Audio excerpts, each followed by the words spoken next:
Gold, trusted gold buyers. మీరు తాకట్టు పెట్టిన బంగారాన్ని విడిపించి ఈ రోజు ఉన్న మార్కెట్ ధరకు కొనబడను.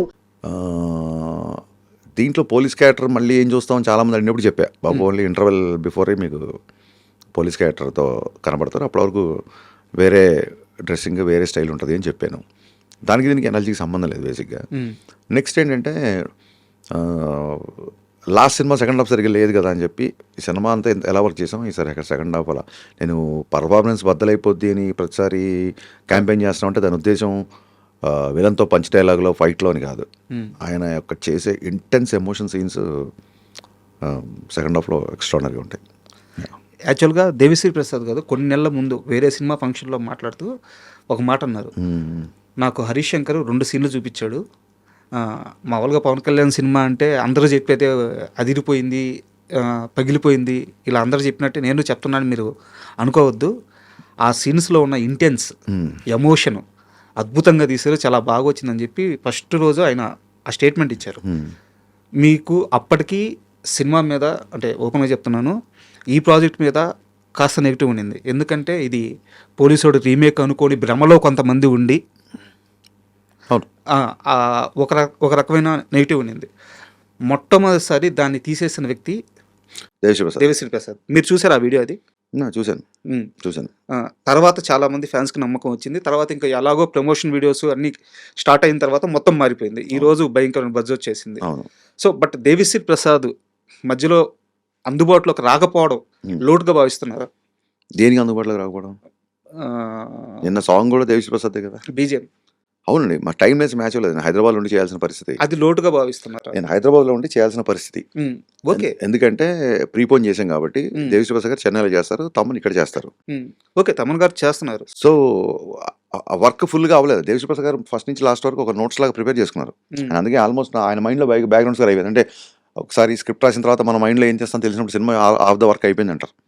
అలా ఒక మ్యూజిక్ డైరెక్టర్ సినిమా చూసిన తర్వాత తనకి ఎక్కడెక్కడ తన ఆల్రెడీ ఉన్న సాంగ్స్ ఎక్కడ ప్లేస్ చేయాలి, ఎక్కడ ఏ టౌన్లో వస్తాయి, ఎక్కడ వైలిన్లు వస్తాయి, ఎక్కడ కోరస్లు వస్తాయని చెప్పి తన మైండ్లో అయిపోయింది వర్క్.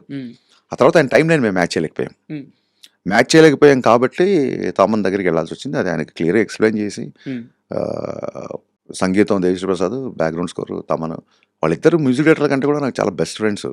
హరీష్ చాలా ప్రెషర్లో ఉన్నాడు, ఈసారి ప్రీపోన్ అయిన సినిమా మనం సపోర్ట్ చేయాలని చెప్పి వాళ్ళిద్దరు నాకు కుడి భుజం ఎడమ భుజాలను నిలబడ్డారు కాబట్టి చాలా గర్వంగా ఉంది. మేము చెన్నై వెళ్ళినప్పుడు అందరం కలిసి సినిమాలకు వెళ్తాం. అవునా? నేను తమన్తో పనిచేసినప్పుడు దేవిశ్రీ ప్రసాద్ గారు, నేను దేవిశ్రీ ప్రసాద్ దగ్గరికి వచ్చినప్పుడు తమన్కి ఫోన్ చేసి, బాబు ఇంకా కీబోర్డ్ అన్ని కట్టేయండి పలానా టైం కల్లా సెకండ్ షో ఇక్కడ పెలాజియో అని ఒకటి ఉంటుంది మల్టీప్లెక్స్. చాలాసార్లు తమన్ టీము దేవిశ్రీ ప్రసాద్ టీం కలిసి మేము సినిమాలకు వెళ్ళడం, డిన్నర్కి వెళ్ళడం. చెన్నైకి వెళ్తే అదొక మ్యూజికల్ నైట్స్లా ఉంటుంది మాకు చాలా. అండ్ తమన్ కూడా మ్యూజిక్ డైరెక్టర్ అవ్వకుండా దేవిశ్రీ ప్రసాద్కి బొమ్మరిల్గా దానికి కీబోర్డ్ ప్లేయర్గా వర్క్ చేశాడు. Thaman respects Devi Sri Prasad lot. And Devi Sri Prasad కూడా మనకు ఇంటర్వ్యూలో అనిరుద్ధ్ మ్యూజిక్ గురించి, తమన్ ఓజీ మ్యూజిక్ గురించి చాలా గొప్పగా చెప్పాడు సార్. అండ్ రామ్ గోపాల్ వర్మ గారిది ఇంటర్వ్యూలో ఒకసారి ఒక మాట అంటాడు, అది సినిమాలో ఉందో లేదో నాకు తెలియదు కానీ, ఎన్నిసార్లు కొట్టినా చావని పావు రాను అని. ఆ మాట హరీష్ శంకర్కి వర్తిస్తుంది. అంటే బహుశా వాళ్ళ తాలూకు ఎక్స్పీరియన్స్, వాళ్ళ తాలూకు దెబ్బలు అంత అంటే మరీ అంటే ఎనాలజీ కరెక్ట్ అన్ని సందర్భాలు సూట్ అవ్వదు. బేసిక్గా ఒక పావుని ఎందుకు అన్నిసార్లు కొడతామంటే హాని చేస్తాను. నేను ఎంటర్టైన్ చేసేవాడిని, నాకు పాలు పోస్తారు. బట్ దెబ్బలు తగిలినాయి కదా మీకు?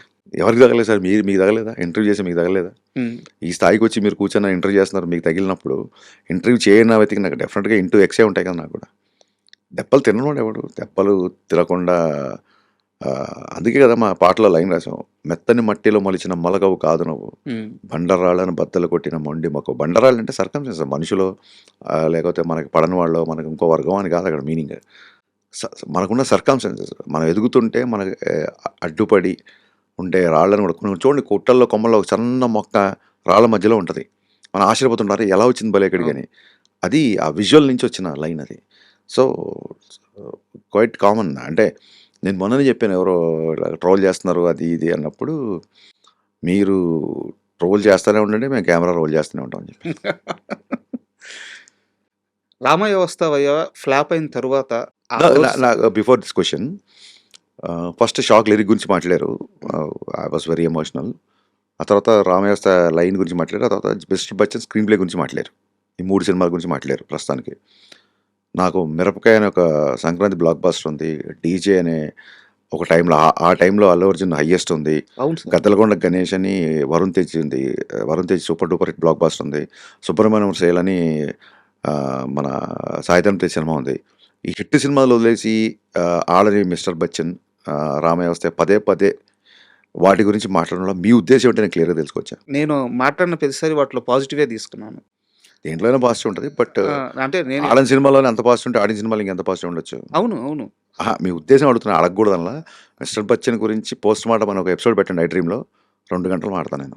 మిస్టర్ బచ్చన్ గురించి నేను ఒక్క ప్రశ్న అలాగే రామయ్య వస్తాయి, అలాగే షాక్ గురించి ఎందుకు ఈ సినిమాలు పోయాయి అన్న దాని మీద మనం ఒక పోస్ట్ మార్టం పెడదాం. అప్‌కమింగ్ ఫిల్మ్ మేకర్స్ కూడా నేను చేసిన తప్పులు వాళ్ళు చేయకుండా ఉంటారు. నాకు ఇక్కడ నా క్వెషన్ వాటి గురించి ప్రస్తావించినందుకు కాదు. వాటి గురించే చేకు దీర్ఘమిస్తే ప్రస్తావించడంలో మీ ఉద్దేశం ఏంటి అని అంతే. నా ఉద్దేశం వాటిల్లో కూడా మంచి ఉంది. నాకు నచ్చినవి వాటి గురించి షేర్ చేసుకోవాలని ఫస్ట్ ఒకటి.